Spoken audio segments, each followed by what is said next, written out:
Good morning, good morning, good morning. Welcome to the Show Up, Wise Up, Rise Up show, the show that has kind of become itself a little bit. For those of us that haven't met before, my name is Dani Wallace and I am the Queen Bee, fearless leader of the I Am the Queen Bee movement over here on Facebook and out on Instagram. If you don't follow me already, follow me on the socials at the Queen Bee Dani. Good morning to those of you that normally join us.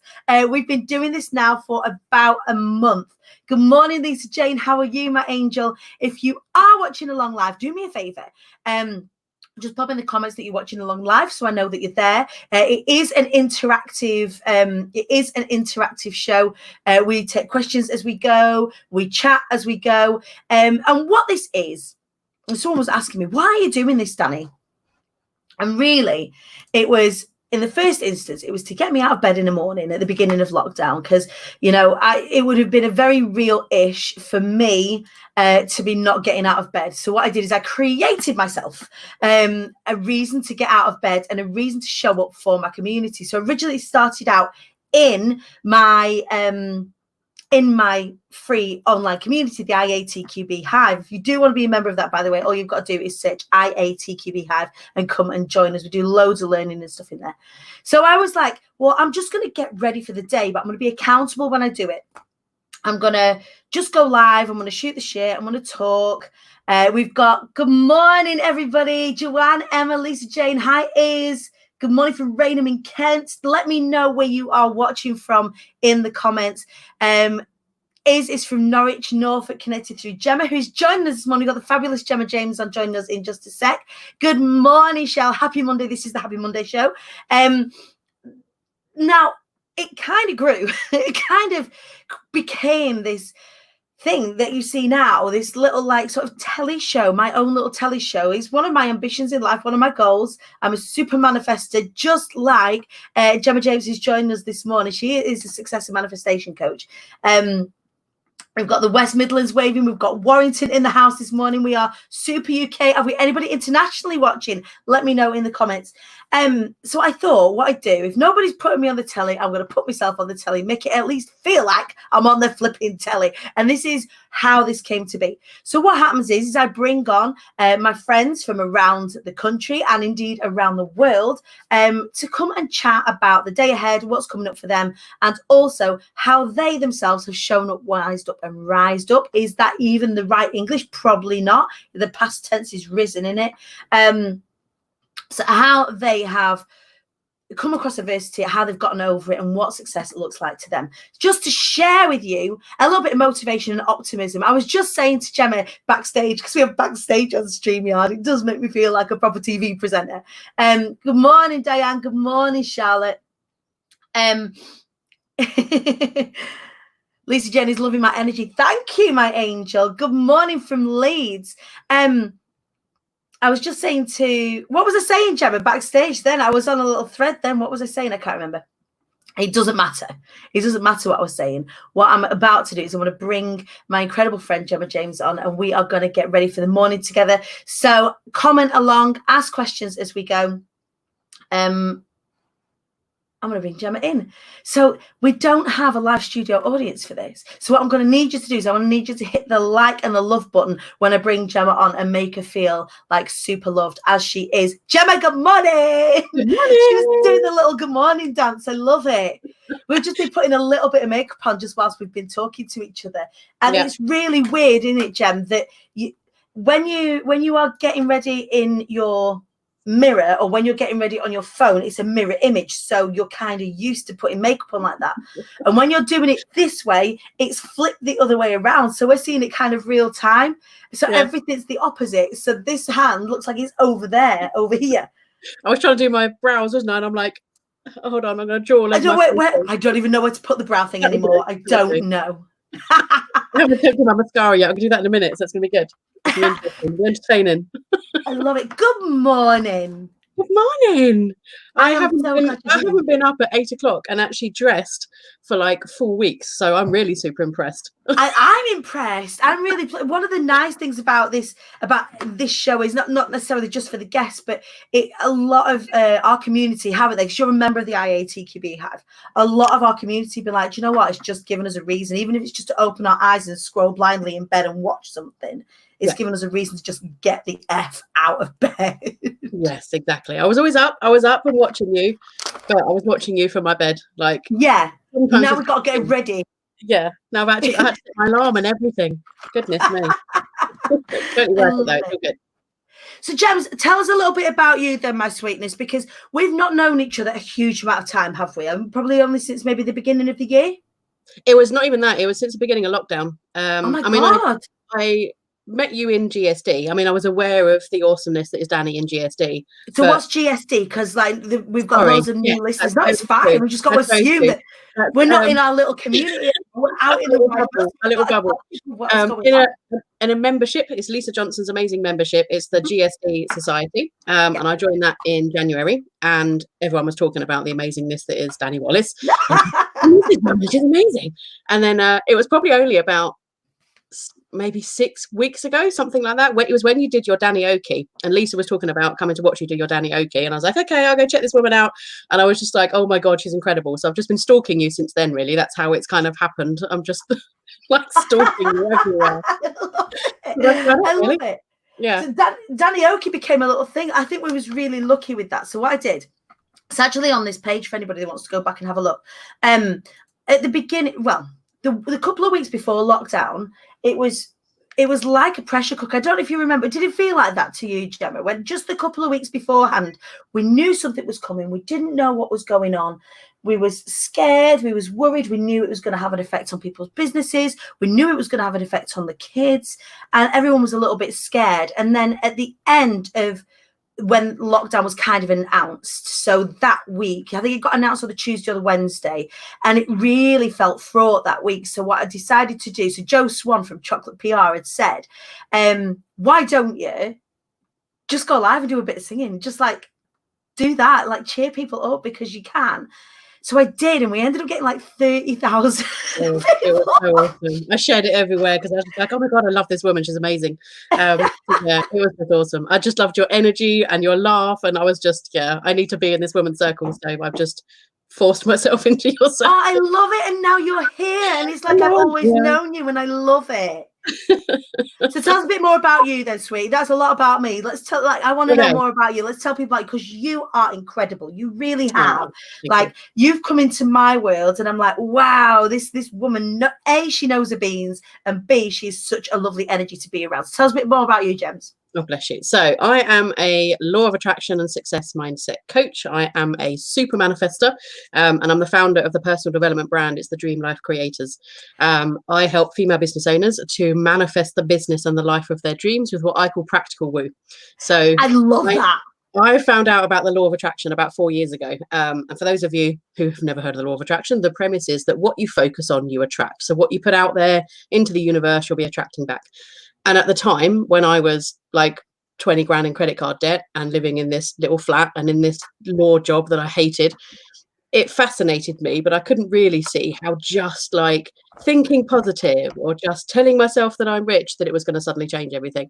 And I needed to know more because I've got quite a logical brain. So I then decided to study neuroscience and neuroplasticity and like the brain training and that kind of stuff.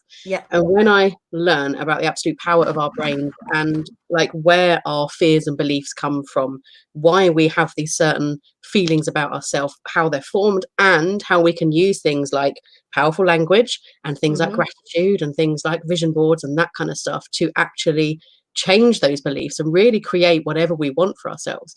My whole life changed. So now I do practical woo. I don't go fully woo.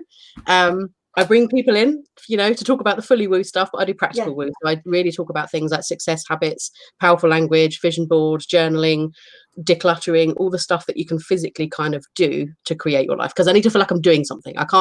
I'm not one for kind of sitting there and meditating. I've tried it. I'm not very good at it because my brain's going off like 10 to the dozen going, oh, I should be doing this and I should be doing that. Isn't it? Yeah. So I'm not great at that kind of stuff. I need to feel like I'm physically doing something. So that's what I do. I do practical woo. Do you know what? And I think it's, it's really interesting for me as well, because I came across, I think most people's introduction to like manifestation, law of attraction tends to be The Secret. Yep, and it kind of throws people immediately into one or two camps. One is that what a load of bullshit. And two is like, oh my God, it just blew my mind. I can see how it works. And I think this whole theory, like sort of around practical woo, is the important bit. Like so many people sit there, I've watched The Secret now, I want to know why I'm not a millionaire. And actually, it's the practical bit of the woo that makes the woo happen, if you will. Yeah. So, you know, for the people out there that are thinking, oh, do you know what? I can't think myself into wealth. I can't think myself. But thinking is the beginning. Yep. Thinking is the hard wiring that you do so that you are then able to take the kind of action to manifest the things you want. Would that be right if I say it like that? Yep, absolutely. Because your brain can help bring you whatever it is that you want. Your brain acts on what you tell it. Your brain doesn't know the difference between stuff that's good for you and stuff that's bad for you, or like right and wrong or anything like that. It literally acts on what you tell it. And so if you've been constantly telling yourself, like, why am I such a failure? Why am I always in debt? Why do I live in this tiny little place? Or why can't I get out of this job? Why is my boss such an idiot? Why am I always so broke? Your brain doesn't know that that stuff isn't good for you or what you want. Your brain just goes, okay, cool. So you want to be broke. You want to make sure that you go to this job that you don't enjoy. You want to feel really like suffocated in where you live.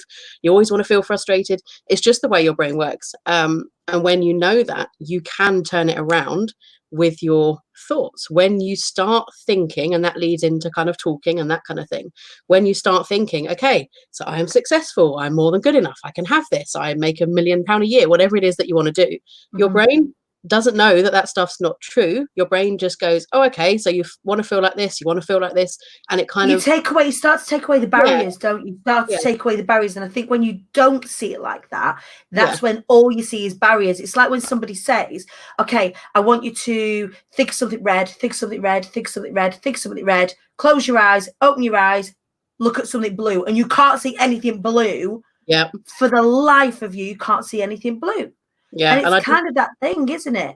Yeah, I do this technique at like workshops and things I run. And I remember I've shared this with clients on my membership and things. When I was speaking over in the States, I was at Arizona about 18 months ago, and I was speaking at an event over there. I love that. She's throwing in an international speaker. Just throwing that in there. I love it. And there was probably, it must have been about, I don't know, 80 people in the room or something. And I was getting them to understand what they focus on, they attract. So I'm like, okay, shut your eyes. And then when you open your eyes, you're going to focus on everything red. And I actually picked red as well. It says you're going to focus on everything red. So look around the room. What can you see that's red? Where can you see anything that's red? What's red? What's red? What's red? And I kid you not, on the radio in the background, Red Red Wine started playing. Stop it. It's ridiculous. And I was just like, oh, gasping and stuff. And they're like, oh my God, it's magic. And it's not magic. That song would have always been playing. It's just you're aware of it because your brain goes, okay, you are focusing on everything that's red. Oh, there's a song that's playing that's red. Let's make you aware of it. That song would have always been there. It's just you've got kind of tunnel vision because that's what you've told yourself is important to you. I love it. I could talk about this stuff all day long. But that's what you're here to do, because I think that one of the important things, I love that, do you know what I love, Jen, that you're here on a Monday? Because today, like what I like to ask everybody when they come and watch this in the morning is, what can you do this week? And we're going to talk about this in a little bit. What can you do this week that when you get to the end of this week is going to make this week a win? Yeah. Right? What can you do this week? So actually having you here just again adds emphasis to that. If you can see it, so you've got Friday in your mind, right? We're going to get to Friday and we're going to sit down with a glass of wine, all of us, right? We're going to, or it won't, maybe in the morning. So it won't be wine. It'll be some sort of like fabulous juice or something. I don't know. Yes, I've got my cup of tea. Right. A cup of tea.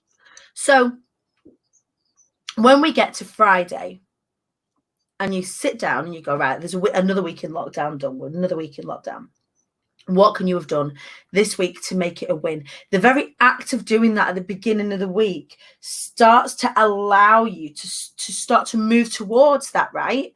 Mm-hmm. So I want nothing more for this community, for you guys watching out there, that every week, every day even, you know, if you can go to bed. I went to Tony Robbins' Unleash the Power Within a few years ago. Oh, me too. Awesome. It was amazing. Absolutely amazing. I laughed and cried and screamed and danced and massaged strangers. It was crazy.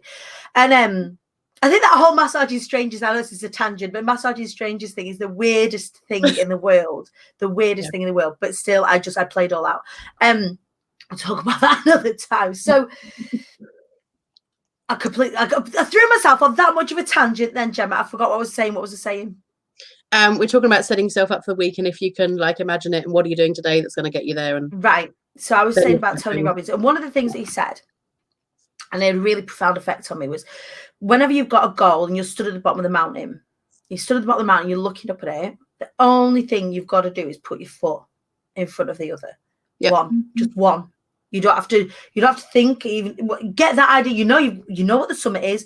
You know what the summit looks like. You've got a map. You know how to get there. But all you have to do then is just put one foot in front of the other. So if by the end of the week you've got this plan or you've got this thing that you want to have achieved by the end of the week, but even at the end of the day, if you go to bed at the end of every day having even made a phone call or cleared some space and some bandwidth, you're still closer to where you want to be than you was when you woke up in the morning, right?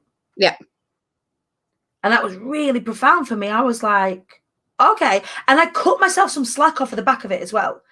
Because I don't know if you've noticed, but I don't piss about. Like I don't like do things by halves. Like I told myself I want to be on telly, and I've created myself a little TV show. I said that I wanted to launch a speaking program and did it like on a massive scale. So when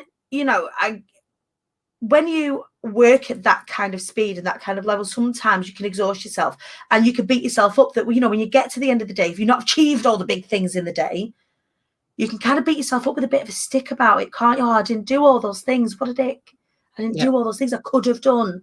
And actually didn't celebrate any of the things that I actually did achieve. Even if it was that small half a baby step, I was still close to where I was going. Do you find that so like with your clients, or even with you, Gemma, have you ever found yourself in a position where you've beat yourself up for not doing stuff? All the time. I mean, my journey really started because, and at the time I didn't even know it was because of this, but it's pretty much all my life I've had this feeling of not being good enough, right? Okay. Of not deserving it, not being good enough, not pretty enough, tall enough, popular enough, whatever. Just this whole kind of not feeling enough. And at the time I didn't really know what it was. It just showed up as, being bullied at school. My dad left when I was 5. I was bullied at school. I didn't kind of get promotions and things I wanted. I tried to build a business, in quotations. I tried to build a business for about 10 years. And I was just rubbish at it. It's fine. I'm not going to say I failed, because I needed that to get to where I am now. You're either winning or learning, right? Yeah, I mean, I pretty much sucked for 10 years, put it that way. I'm a qualified lawyer, which is not what I was meant to do at all. I qualified into law and I spent about 12 years trying to get out of it. You just slipped and fell for like 5-6 years. Yeah, pretty much, yeah. And it was about 2016. So that was when I first watched The Secret. And it was then that I got this interest in the law of attraction, and I started to think, okay, what could actually change? What could actually happen? And I spent a year trying to apply some of the law of attraction techniques, and a few bits worked. I found myself a little bit happier, didn't get in quite so many arguments with my boss and things like that. But it was really a full year. It was actually when I went to UPW in 2017, and I'd started to learn about the power of the brain then. We were at the same one. UPW 2017. I've got my memories coming up now that I walked on fire this time 3 years ago. See? Written no, 2 years ago. No, I didn't. Mine's 17. I was going to say, wow, that's amazing. But I remember it was on that first day that Tony comes out and he says, okay, who here in the room has a fear of not being good enough? Who here in the room has ever doubted whether you're good enough? And I remember cringing inside thinking, oh my God, I've got to put my hand up and everyone's going to laugh at me and I'm the only person on the planet, right? The only person on the planet. And I did it, and I opened my eyes, and I swear there must have been, I'd say 90%, maybe not every single person, but 90% of the people in the room, from like, I think it was about 10,000 people from 64 different countries or something crazy like that. I think, Gemma, though, if they're not putting the hand up, they're talking bullshit. That's what he said. He said, those of you with your hand up, thank you for being honest. And those of you who don't have your hand up, you've either done this before and you've turned your life around, or you're kidding yourselves. I think they used language like that. 100%. And it was then that really made me think, oh my God, I'm not alone. Because before I felt like I was the only person on the planet that like sucked at all this stuff. And it was then that I really decided, okay, I need to do this. I need to kind of go all in. I need to invest in stuff. I need to figure out what it is that I'm doing. I got hypnotherapy and all that kind of stuff. And I realized then that it went back to when my dad left when I was 5 years old. That's when I first decided I wasn't good enough, because I decided in my little 5-year-old brain that it's because I didn't pick my Care Bears up, and maybe I was too noisy and I didn't let him lay in on Saturday mornings, all that kind of stuff. I decided in my 5-year-old brain that it was because of me. And I know obviously now that's not the case. Yeah, but your 5-year-old self does not know any different, right? It doesn't know any different. And at the time, I told myself that, so my brain picked up on it. And so I always had these feelings of not being good enough. And then at school, I was bullied because, of course, I wasn't good enough, right? I wasn't popular enough or thin enough and pretty enough. I wore glasses. I did well at school, and I was short, so natural target for bullies, right? Down to then like boyfriends who'd cheat on me because I wasn't sexy enough, or boyfriends who'd leave me because I wasn't cool enough. One boyfriend even told me he'd consider marrying me if I sorted myself out a bit and lost a bit of weight. And I stuck with him for another year. Can you believe it? No, you didn't. Oh, I know. We do it. It's ridiculous. But anyway, we got rid of him, so that's good. And then at jobs and things, I never got promotions because I wasn't assertive enough. I wouldn't put myself forward for things. I wasn't confident enough to go for things. So I'd always see other people who I was probably just as skilled at, but they'd be flying and I'd be stuck in this position that I kind of hated. I was in 20 grand of credit card debt because I wasn't financially responsible enough. It just went with me through my entire life. I forgot what your question was now. I've gone off on a bit of a tangent. I don't even know. I could hear you talk all day. Carry on. But yeah, so it was then that because I learned about the brain and I learned how to overcome those things and where these have come from, i.e., when I was 5 years old. And it takes work to overcome them, but it doesn't take years, which is the awesome thing. And now, go on. The interesting thing is, isn't it, that actually, if you are willing to do the work, sometimes it's scary doing that. You've got to rip plasters off certain things. But in order to unlock next levels, sometimes you've got to go back and do some healing around, what your perception of that situation was against the actual truth of what that situation was. So for me, like having my dad who's an alcoholic, and he was unkind in the ways that he said when he'd had a drink. He was actually a lovely guy when he was sober, but when he'd had a drink, he was really, really unkind. But they were the things that I absorbed.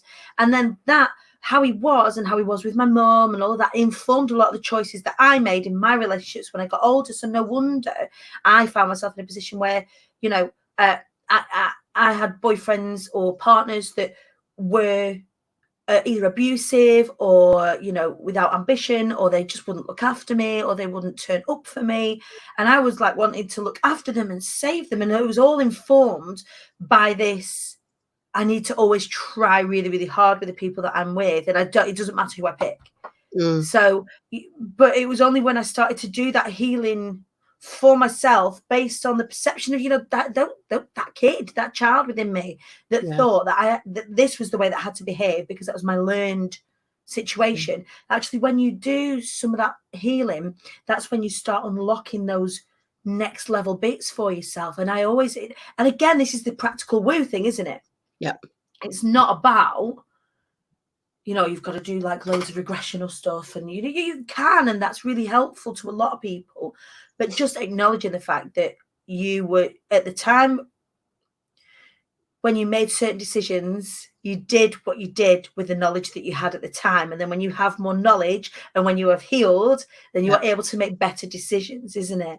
Yeah. And I always say to my clients, you're exactly where you're meant to be. And what's happened has happened. That doesn't mean that you've failed. That doesn't mean that you've been bad. You've just acted with what you've had. Your brain tries to keep you safe. That's its only job, is to keep you safe and to keep you happy. So it's always going to give you these feelings, these doubts, things like that. So if there is something that you want to go for, and let's say you've told yourself that you're not good enough to, speak on stage, you're not good enough to whatever, do those kind of things, then maybe when an opportunity comes up, your brain's going to go, oh, but hold on, don't forget when you were 11 and you were getting an award at school and you tripped up the stage and everybody laughed, you don't do that. And remember when you were 15 and you vomited because you were so nervous, you don't want to do that, do you? And it then starts to think that something's wrong because you're panicking a bit. So your brain responds with your body and it sends these stress chemicals around your body, which makes you feel a bit sick, makes your palms start to sweat, and it makes you go, I haven't really got the time anyway. I'll do it next year. And your brain sits back looking all smug going, yes, my job is done. We get to stay nice and comfortable and happy, because that's just its only job. And so it's not about necessarily changing your past, because your past is your past and you can't change it. Your past doesn't depict your future. Your past isn't a reflection of what's going to happen in the future, or even now, really. It's just drawing that line in the sand is what I get my clients to do. They draw a line in the sand, they step over, they're like, what's done is done, but I'm now stepping into like a newer, brighter, happier, whatever, better version of myself. But the physicality of doing that actually is really, really powerful, isn't it? When people do like intention setting or releasing or things like that, when they write things down and burn it. Like I do ritual. That makes myself sound like a witch. I don't know. But like not kind of ritual burnings. But if I kept a hold of a box of like letters for ages, proving my pain almost. Yeah. So like court letters and things like that, debt letters. When previous partners have been arrested, it was like proof of my pain, statements that I'd given to the police when he'd knocked me about, and I kept on this like this box of stuff. And it was interesting that actually I decided I'm holding, that is literally a box of my pain to prove to who, because nobody's looking at it, this is all my pain. And the getting rid of that, but the real getting rid, we got rid of it, like we put it in one of those like a Bernie bin in your back garden that really pisses your neighbours off. Chucked it in there, and I even went live and I told Facebook, because I tell Facebook what I'm doing with everything. Like, this is what I'm doing. I'm letting go. I'm letting go of my shit. And again, that was another time in my life that, kind of directly after I started to level up, because I just freed the space, not only in my physical world, in my mental, with the physicality, like drawing that line in the sand, stepping over it. Like, it allows you to catch up with yourself, right? Yeah. And it's really, and I take clients through, I call it the decluttering process, decluttering for abundance. And it's more than just having a tidy up, right? And I know you've been having a real declutter in your house. I've had 2 8-yard skips, James. I've had 2 8-yard skips. But it's I'm about to become a millionaire.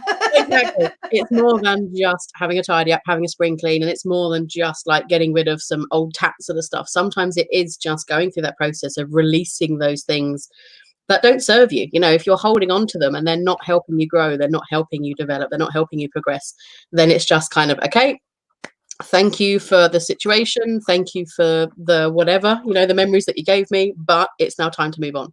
And so you burn that stuff, or you get rid of that stuff, or you give it away. It's like when people hold on to like mementos or sort of souvenirs and knickknacks and things just because a friend's bought it for them, or because their great aunt gave it to them and they feel really guilty, but it's hideous and they hate it. That sort of stuff is going to stay with you. And so it's going, okay, thank you, I appreciate the gift and I appreciate the gesture, but I'm now going to pass it on to somebody else who's going to love it more, or something like that. It's just going through that process of clearing out the space so that you can welcome in the new. It's kind of going through the up-leveling process of clearing out the economy stuff that doesn't help you, and bringing in more of the premier and then the first class sort of stuff that's going to help you get to where you want.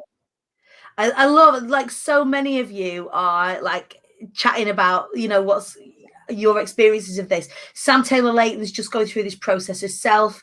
Tracy's doing all this right now. I think a lot of people are doing this right now because they now have the bandwidth to do it. All these throwing out jobs that they've been putting off, like as a part, like lockdown, the quarantine, the COVID situation.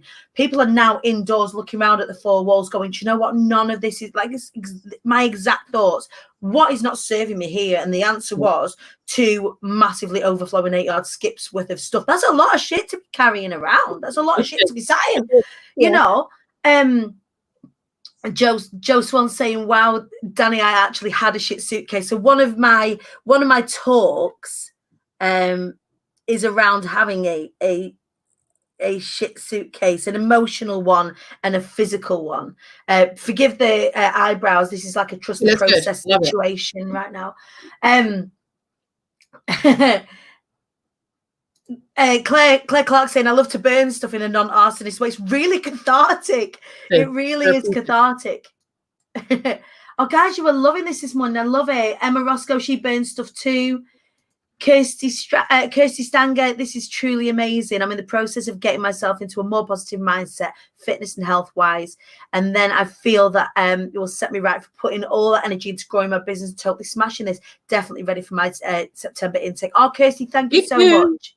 I know, I'm so excited. So I just finished. Well, we restarted now. We're just heading into week 4, actually, of Be Heard So You Want to Be a Speaker. And I can't believe it, 'cause it's an incredible course, it's an incredible process. But there is like a wait list ready for September with so many of you that are going like, we are there. I'm like, I can't wait. I've got to enjoy this one first, though. The guys are absolutely ripping it up in the course at the moment. So I'm really excited to. I know you're wanting to do it, aren't you? In September, Jem? I'm not wanting to do it. I am doing it. I love it. I'm That's it. It's the intending on doing intention it. has been set. If you want something, you never get it. Want suggests lack, so you have to intend it or commit to it. I love it. You've got to get your language right. Mm. What else are we saying? Sam Taylor Layton, do you ever look back and think, wow, I still did all this stuff in my life whilst carrying that old baggage? Yeah, and you've got to really like not pat yourself on the head, because that sounds really glib, but you've got to really acknowledge and celebrate the fact that you did, because my God. Yeah. Have you had that, Jen, where you've just gone, fucking hell, imagine what I'm capable of now? Yep.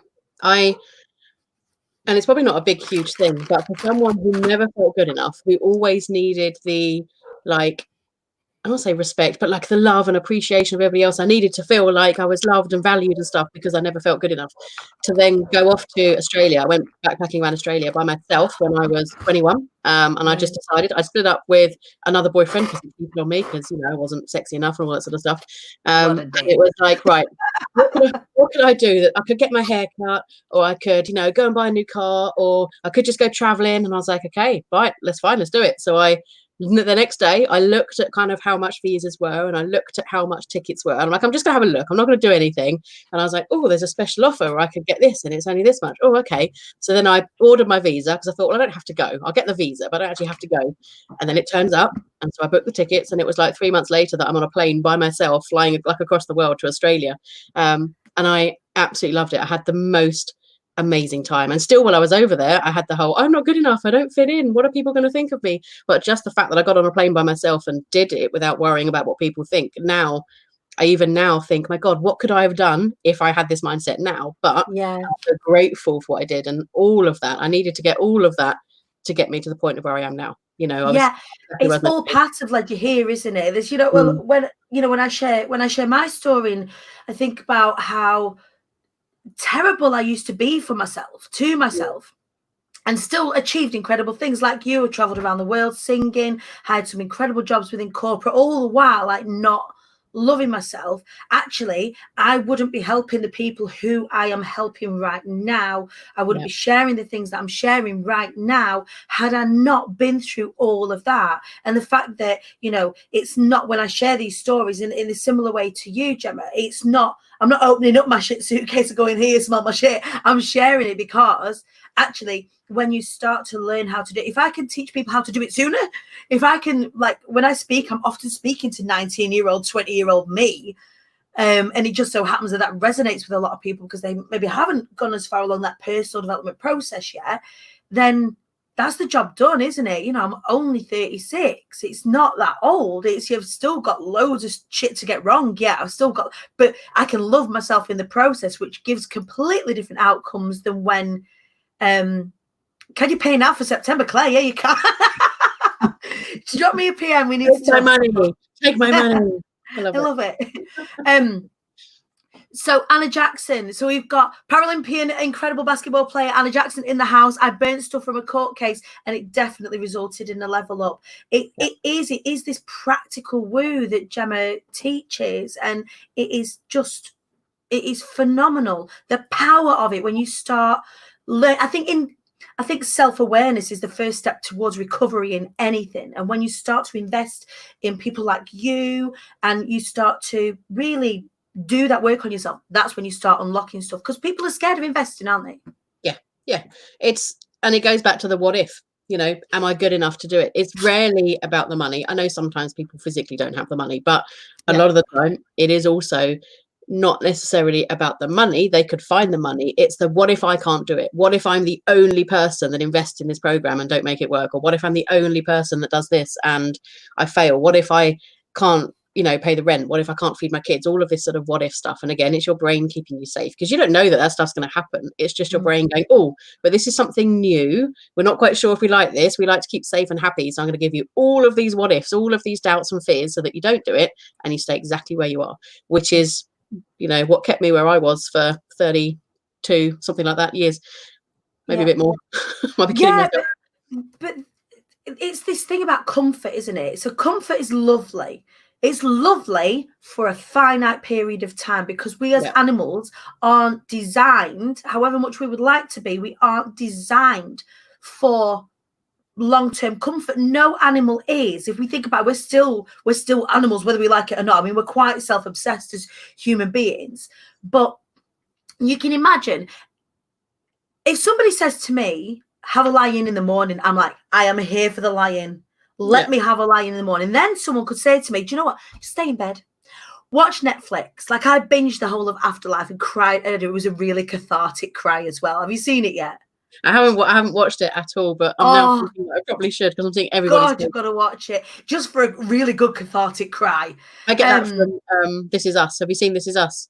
I haven't. My sister keeps saying I've got to watch it. If you want a cathartic cry, you need to watch This Is Us. Oh my goodness. I'm here for it. But then, so I binge watch some Netflix, and then somebody could say, well, actually, you're going to stay in bed for the rest of the day. And I'm like, okay, I could stay in bed for the rest of the day. Like, you bring me food. As long as you bring me food and I can get up and have a wee, like, I can cope with that. Yeah.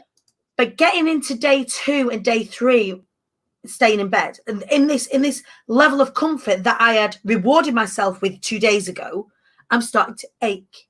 My back hurts. I need to move. Now, I know some people have like chronic pain and they have to stay in their bedridden and all this sort of stuff. But in a healthy situation, comfort is fine for finite periods of time. Because otherwise you're going to be comfortable, dead. And is that what you want for your life? Is it what you want? And that's not to say that we can't pause, and that's not to say that we can't breathe and stop and take it in and be present in the process, but actually getting that level of comfortable and staying that way for hours, days, months, weeks, years, that stuff goes by like this, and you wake up and you go, I've just been comfortable. Yeah. And it was frightening. I started to have those awakenings around the time I turned 30. I had that like I'm turning 30 crisis, and then my 30s have been incredible. Have you found that? Yeah, and I'm almost into my 40s because I'm 30. Wait, I think I'm 39 this year. You forget, don't you? Like mid-30s, you're like, you're not asked anymore. You just know you're this year. I think I am. I'm 39 this year. And for me, I think the real awakening was when my daughter was 18 months old, and it was 2016. So this is when I'd spent 10 years trying. Going back to that, I'd spent 10 years trying. And at the time I was doing anything because I was desperate to get out of this law job. So I was doing direct sales. I was involved in direct sales, network marketing. I was doing leaflet dropping, but I'd order like 1,000 leaflets and deliver 7 because I didn't want to go up to like the houses in case they opened the door. My daughter was 18 months old at this point, and I felt like I was going to my law job. I was having to leave with my mum, and I'm grateful that I'd got to do that. And then it got to the point of taking her to nursery, and I was going to work so I could pay the nursery bill so I could go to work, which was just crazy. And then I'd come home in the afternoons and in the evening, and my daughter would be there, and I'd be doing this. Yeah. Scrolling, like, has somebody commented on my post? Has somebody liked something? Has somebody done something? And I remember she was doing a puzzle. This was February 2016, and she was doing a puzzle, in her 18-month-old way of doing a puzzle. And she said, Mummy, play, Mummy, puzzle. And I said, in a minute, Poppy, I'm just doing a little bit of work. And she said, no, Mummy, no more phone at 18 months old. And it just broke my heart. And I just thought, what am I doing? Like, either I need to get okay with being comfortable and going to this job that I don't enjoy, because I had everybody telling me nobody enjoys their job, you do it for the money. So going to this job that I don't enjoy, that was just about covering the bills because we were in 20 grand of credit card debt, living in this little flat. And okay, it wasn't like a dive or anything, it was a nice flat, but there wasn't any outside space, wasn't really much storage space. So I had to get comfortable with that, or something had to change. And I just felt something in me that there was more out there. I was destined for more. I'm not necessarily saying at that point that I felt like I could leave a legacy, I was going to change the world, but I just felt like you've got to get there in levels, haven't you, to that? Yeah. And I just doing better is the start of it. Yeah. And I remember saying to my husband, it was still in February and it was a Monday night, and I remember saying to my husband, I'm starting to do some of these mindsets and techniques because I'd watched The Secret by then, and so I'd sort of learned a little bit, and I was feeling a little bit happier, and I could see the changes it was making. And I remember saying to my husband, I'm doing some of these sort of, I didn't know them as mindset techniques then. I think I was calling them happiness techniques or positivity techniques. I was like, I can really feel it. And I just feel like I want to share this with the world. I feel like I want to be able to like help other people do that, and I could become Yeah. like a happiness life coach or something. And I'm like, but is that even a thing? I haven't even heard of that. I don't know, but that's what I want. And I went to bed, and I woke up the next morning, and I was called to open my phone and go to my emails, which I never do. Like if I open my phone, it's always Facebook and stuff, and emails is the last one. But I was called to go straight to my email, and the very first email in there was from a course company that I don't even remember subscribing to, that popped up saying happiness life coaching course, 85% off or something. And I was like, oh my flipping God. And so I had to do it. And it was that started all of this sort of journey. And it's been so much kind of development and stuff since then. And my life has completely changed. But it was taking that moment of being there with my daughter and going, no, something's got to change. I've either got to get used to being comfortable, or I've got to get used to up leveling. And my life is so completely different now. Now, I left that law job a year later. So I left in 2017 because I was making more in my business than I was in my law job. I moved us out of that little flat into a beautiful 3-bedroom home in the country just 3 months later. I totally manifested it. It was the exact one from my vision board. We can talk about that later. It was the exact house from my vision board, literally. We now live in a caravan because that wasn't our dream home. We decided we wanted to move, so we now live in a caravan. But anyway, in a caravan to save up to buy or to build? Like, what's this? We spur of the moment. Or just want to live in a caravan? Because that's cool. Like, I'm here for the spur of the moment. We decided, because I'd manifested this house, and it was our first proper grown-up house. Like, we'd lived in little sort of terrace kind of divey things, and we'd lived in nice flats, but never really had a proper like grown-up house with a driveway. That's my next step, by the way. Driveway and everything. And it was amazing, and it was lovely. It was a lot of rent and council tax and everything else because we rented it, because that was the way we could get it. And I just felt like, because I was still kind of, but can I get more? You know, at the point I was probably making, I don't know, what should we say, like $3,000 a month or something. And I was like, but can I make it kind of more? And what if? And so we had the amazing house, but we didn't really have the lifestyle, because I felt like we couldn't just go to the zoo or couldn't just go and do this, because what if next month I didn't make any money in my business? Yeah, there's no fund. Yeah. And I just felt like, and there was a few bits, even though I'd manifested it, I was like, I need to be clearer next time. So I really want an ensuite still. I know it sounds like a silly thing, but I really wanted an ensuite bathroom. I want an island in the kitchen. Yep. Yeah, island. Everyone knows my island. I want an island in the kitchen. I can't wait to get it. Yep. So I wanted an ensuite. I wanted all of our furniture to match, because we kind of had a mismatch of when I lived by myself, when my husband lived by himself. So nothing kind of matched. I mean, it didn't look awful, but it's just, you know, all different colours and that kind of thing. I wanted more storage, because although we had this big house, there was no storage space whatsoever. And I really wanted my own pool. I've had a kind of a goal of, I'm going to have my own pool in my house. And on a further moment, we were like, right, so what's going to happen? It was a friend actually that moved, and I knew she was downsizing. She was putting it all over Facebook. She was downsizing, but I didn't realize that she was buying this caravan. And I said to her, where are you living now? And she said, I'm living at such and such. And I was like, oh, right. And I had visions of it being very much like Butlins, right? Nothing against Butlins, but I had a vision of it being very much kind of caravan. And we've had amazing caravan holidays. I couldn't imagine we grew up on caravan holidays. It's like Haven, Primrose Valley is where we spent every year. My mum used to have me enter the talent shows so that we would win another. It was not child exploitation at all. So that I would sing in the talent shows so that we would win. And we went early season, so we would win another caravan holiday. And I love caravan holidays. And we still have caravan holidays now. We had a caravan holiday 3 weeks after we moved into caravan, but that's because it was already booked. But we were like, okay, well, let's just go and have a look. Let's just go and see. We're not going to do it, you know, because I didn't think my husband would want to live in a caravan, because he has so much stuff in the garage. That I didn't think he would move to caravan. But we're like, let's just go and have a look. So I looked on the website, and it popped up saying, if you book now, you get £500 off your caravan. So I was like, okay, well, I'll book for Friday. We don't have to do it. It's fine. We'll go for Friday. And we turned up, and we spent 3 hours just driving around this amazing, beautiful place. It's not like, because it's an owners only park, it's not a holiday my park. in-laws live in it. It's not a caravan. They're like lodges. They're like, you know, they're not caravans. They're definitely like static lodges, but they can be moved. But we ours is a caravan, because that's the difference between the 12-foot one and the whatever it is 18-foot lodge thing. But we drove around, and there's just trees everywhere. It's just green. It's got its own woods. It's got a duck pond and everything. And we turned up, we spoke to the guy, and I said exactly what I wanted, and he said, okay, I think I've got the perfect one for you. So we walked in, and it was just Oh my goodness, it was just amazing to say. I'm so excited. I get I butterflies love that about it. that's how you feel Um, about it, because that's how you yeah, should feel when you yeah. walk into the house. And That's how you should everything feel. matched because it was completely brand new. And so obviously it's built, built to live in, right? So everything matched. This, we have more storage here than we did in our 3-bedroom house, which is And crazy. you would just never Um, think that you would you? But you no, do. yeah. I mean, inside space, outside space, no. We've had to put up a lot of like sheds and things, but inside space. And yes, everything matches. I get my ensuite. We live in a caravan and we've got 2 bathrooms. I even have a bath in my own bathroom, which is awesome. We've got a pool here. We've got our own country club. We've got the duck pond and the woods and everything. I'm coming to get a caravan with you.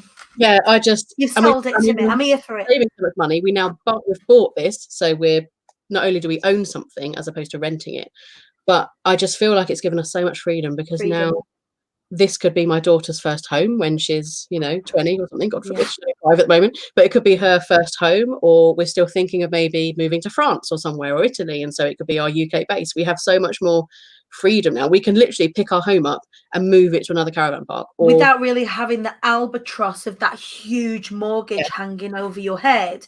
You still have all of the kind of the trappings of essentially living in a gated community, isn't it? Yeah, it is that. And I'm so grateful that we're here during lockdown, because yes, if we were still in our house, we had a beautiful lawn and a great big house and stuff. It would have been fine. But here, at least we've got our own woods. We went there yesterday. We've got our own kind of private woods that's just for people that live here. We've got our own duck pond. We've got the beautiful kind of space that we can walk around. You do realise realise like the entire of the Queen Bee community now are going to come and get a caravan with you, and we're just going to have this like big QB commune. I love it. Situation happening. We're all going to be manifesting shit. It's going to be amazing.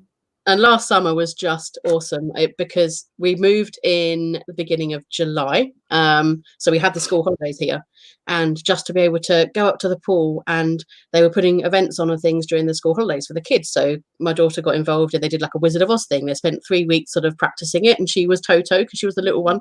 And she made friends there and things, and just to be able to go to the duck pond and feed the ducks, or just better go to the woods for lunch, and just better go have that just all there, and it would be much safer, I imagine, as well. Yeah. And my favorite thing is, because I hate cooking, is my favorite thing is I'll go, and not now obviously because it's shut, but before lockdown we go, oh, what should we have for dinner? I don't know what to have. And my daughter would go, let's go to the country club, and I'm like, okay, great. So I get somebody else does the washing up, and I love it. But yeah, I'm so grateful. So anyway, that was the long story, but that's why we bought this. I love the long story. Like, we are all, like, everybody is here for it. We are all wanting to, like, Joanne's here for the QB commune. Sam wants her own woods too. Cheryl's asking if you don't mind sharing, whereabouts is the caravan? It's just on the outskirts of Hastings. So it's in a beautiful place called Beauport Park. It's just on the outskirts of Hastings. So I mean, Hastings is fabulous. Do you know Hastings have a fabulous music scene in the summertime? I went to a convention, music convention. Well, it's called Unconvention, actually. They have like Fat Thursdays, and the music scene there is absolutely banging. Really, really exciting artists go down there and play. It's amazing. I do love it. And it's only about 15 minutes from where we used to live. We used to live in a town called Bexhill. So my daughter still goes to the same school. And when we came here, we realized that somebody from her class actually moved here too, because we got in the swimming pool and we were like, oh, look, there's so-and-so. So now, they can meet us. And I just love it. And since I've moved here, my income has doubled. Because I guess I've up leveled again, and I've got rid of that stress of, oh, but what if, and because you've got the bandwidth to do more, because you've got space. Yeah, I just love it. That's massively important, isn't it? Like the giving yourself. When I talk about bandwidth, when you have stresses, you've got different things you've got to think about. So say, for example, you've got the kids, and then you've got work, and you've got external family, then you've got your friends, then you've got everything else that you do, your husband, how tidy your house is, whatever's pissing you off, everything takes up bandwidth.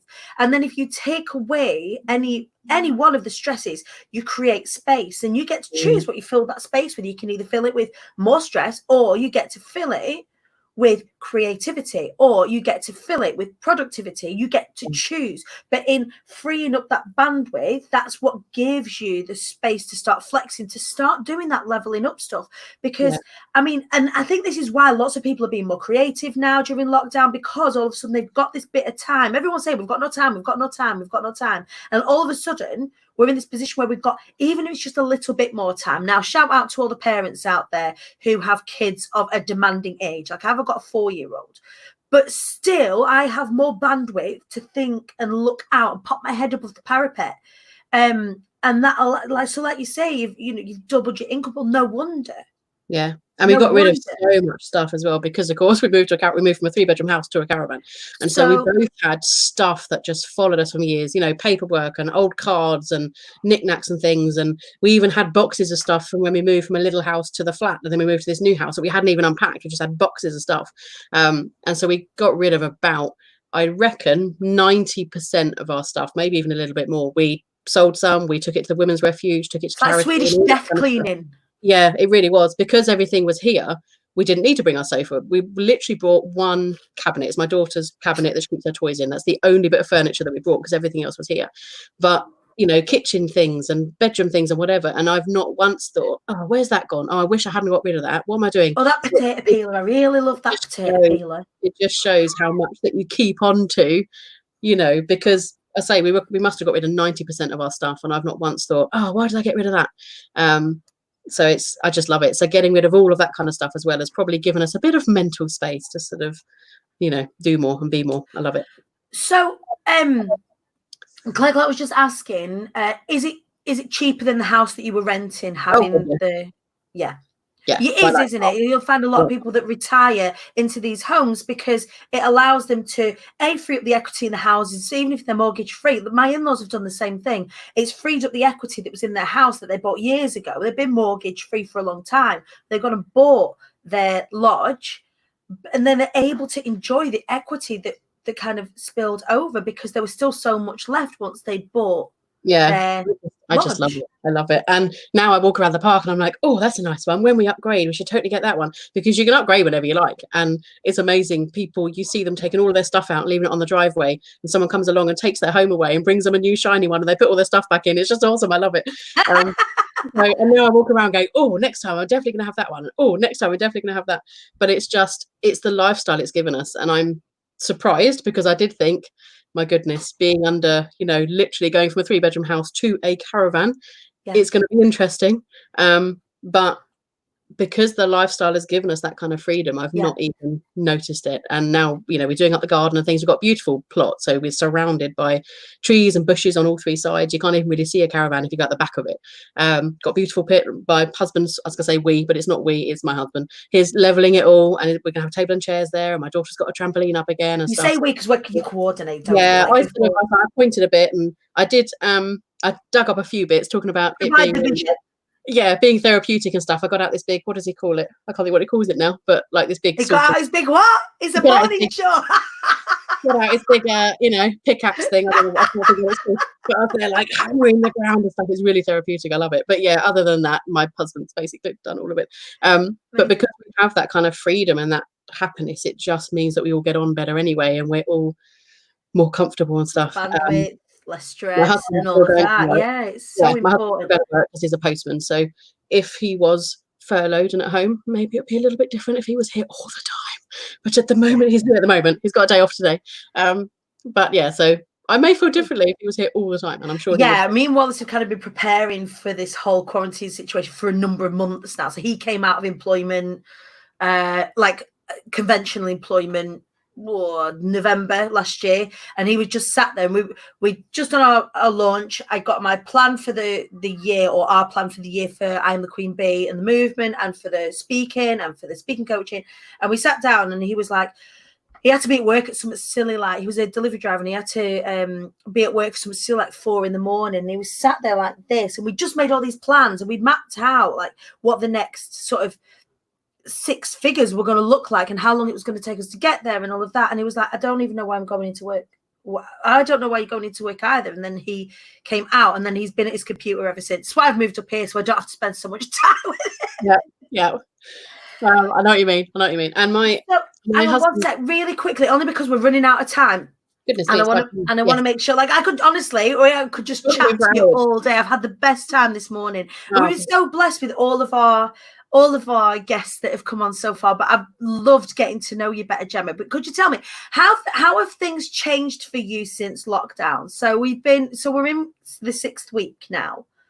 Has anything changed for you, or did your business model already just work like this? Because mine, apart from the singing, which completely got chopped out. So I've had like experience of both sides, having an online business and an offline business. And having the multiple revenue streams has really saved us as a family. What has anything changed for you, or what have you learned during lockdown? Not much has changed. I'm very grateful that with the business model that I have and how I bring money in, and of course what I do, talking about having more confidence and sorting out your mindset and things like that, people need this more than ever. And with the community and things that I have, people are like craving community right now. So not much has actually changed. I had my biggest month ever this month. Sort of my biggest normal month ever, shall we say. So in fact, my income has kind of grown. So not really much has changed in terms of the business. It's more so when I'm kind of working. So normally I'd be working during the day or my daughter goes to school, whereas now I wait until my husband comes home at like 3 o'clock, and then I'll start my coaching calls and things. And I do sort of things in the evening. But other than that, not much has changed, but it's allowed me to, I guess, be more present with my daughter and be more present with, do you know what? It's okay. I'm going to start work at 3 o'clock. I don't need to do anything now. We can go to the duck pond, and we do a little bit of homeschooling. I don't do a huge amount. I'm not one of those mums that like sits her down and makes her do 4 hours. I forget. I'm like, oh, you haven't done anything. Quick, here's a sheet of a workbook. Do that. So it's just more, I felt really peacefully abundant this lockdown, and part of me feels like I shouldn't be sharing like how amazing I feel, but actually I'm with you on that 100%. I feel peacefully abundant. I feel so grateful for where we live, and I'm so grateful that I know what I know now, because if this had happened 4 years ago, I would have just been distraught. I don't know whether you lost your shit, because I would have lost my shit. Even this time, maybe 12 months ago, because I only really had the singing business solidly. Yeah, true. And when it first happened, it really took me to that place. I was like, God, I could have lost everything again, because I've already lost everything once. Hello? Can you borrow my mirror? Of course you can. Avi wants to borrow my mirror. There you go, sweetheart. Oh, she looks beautiful. Come and show everybody. Come here. Oh, look at how beautiful she is. Look at her. Good morning. Right, go on downstairs.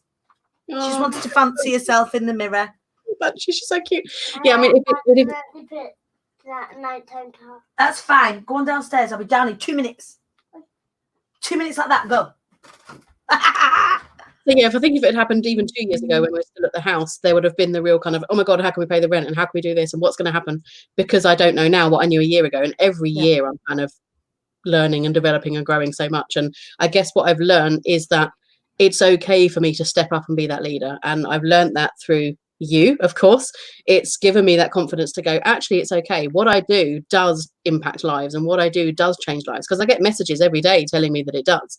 And so it's given me that confidence to kind of step up as that leader, and to be that kind of connector, and be that like host of that community, if you like, to bring people together, to show them what's possible, and to be that beacon of light. Because I haven't suffered through lockdown at all, and I don't take that lightly. I know there are people that have, and I don't just mean in terms of money, but I mean, but you're allowed to say it, because I've changed my life during lockdown. I've changed how I live during lockdown. I did a launch that generated a lot of income for my family during lockdown, and it's really, like, it is this survivor guilt. Joanne was just saying it's like survivor guilt, and it isn't that. It's actually, I'm grateful as hell, and I work really hard, and I'm really grateful. And I've tried to think that if the legs were if my voice, or if my ability to travel suddenly got taken out, I needed to set things. So it was almost like no one ever preempted this situation, but to be able to have been able to protect my bubble isn't some, I definitely don't feel shame about it. And I think that previous me, the me that had a lot of money blocks, the me that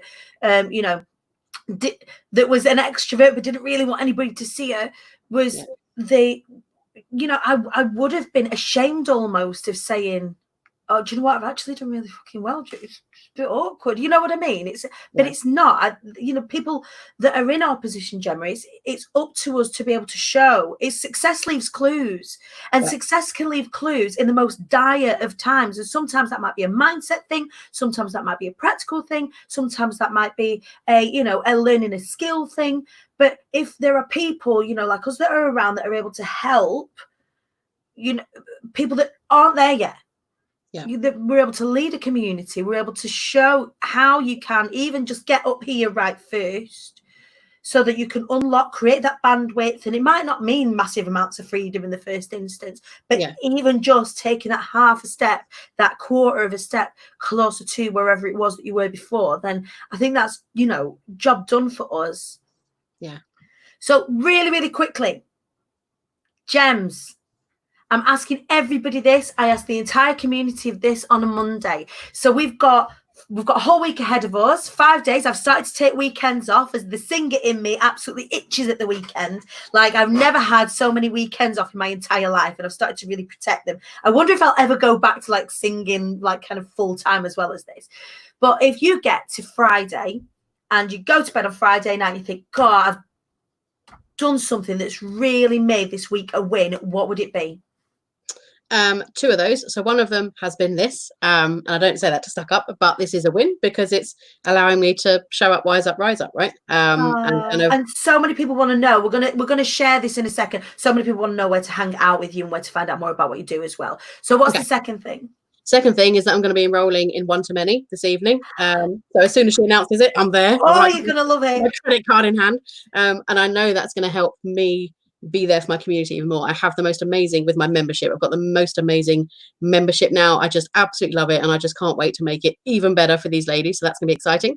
And just knowing that I can be there for my community. I'm going to show up for my tribe and for my community and for my people and show them what's possible and help them understand that they are good enough and they can literally be, do and have whatever they want. They just have to start believing in themselves, which is how I kind of spend every week. That's what I do normally. So I love it.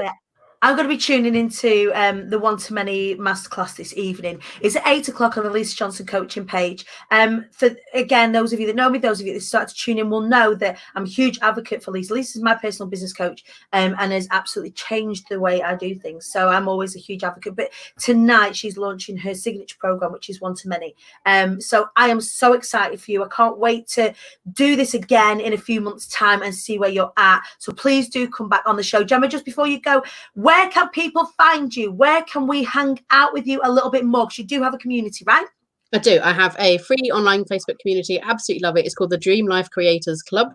If you go to facebook.com/groups/super manifestors, that's where you'll find the community. And it's there where I share my tips and inspiration and just everybody comes together and we support each other. And it's just amazing. I absolutely love it. So if you'd like to come join me there, that's where I am.